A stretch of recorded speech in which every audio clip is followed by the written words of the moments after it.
All right, so let's talk about the courage gap. Insight and self-awareness can happen in an instant. It really doesn't take much for someone to have an insight. They're having a conversation, they're going, they go, oh, man, I see how I'm doing this in the way I don't want to be, and I'm doing this in the same way I don't want to be, and I see where it appears in all these different areas of my life that I don't want it to be. I want that behavior to change. The problem is there is lag time between insight and behavior change. So once we have an insight, all of a sudden, it uncovers all of these areas where we're not doing the thing we'd love to be doing differently.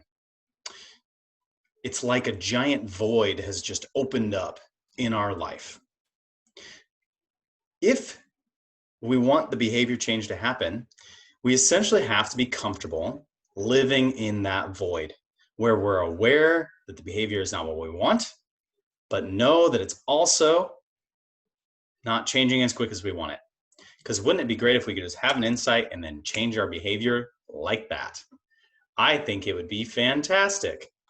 The problem is that oftentimes people will have that awareness or that insight and they'll touch that void around their awareness and they'll try to change the behavior a few times and then they'll say, "Ooh, maybe no, I'm not ready," and they'll back off.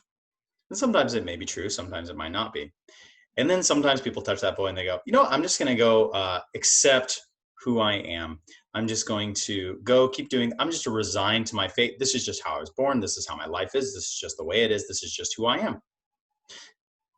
And on more rare occasions, there are people who decide, make the conscious choice, because that's all that separates those people. Anyone can do this.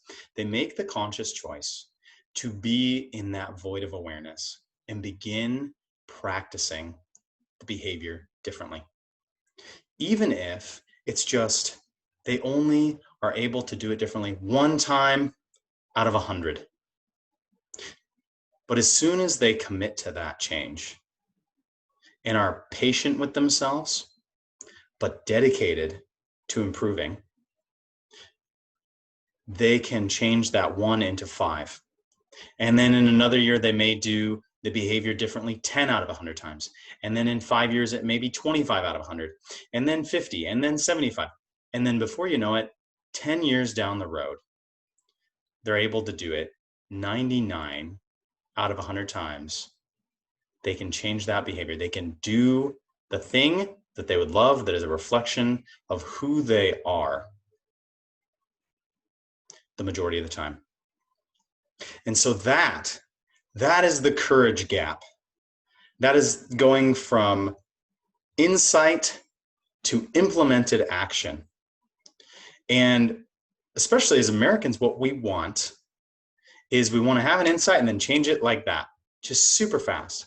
Well, the problem is the insight goes and the action doesn't line up as quick as we want. And then we go, "You know what? I'm just going to do something else. I'm going to find a way to suppress this knowledge through like drugs and alcohol or whatever vice people choose. Or I'm going to distract myself in this way with my cell phone or whatever it is." So if you're taking nothing from this, take this. Be in that courageous gap.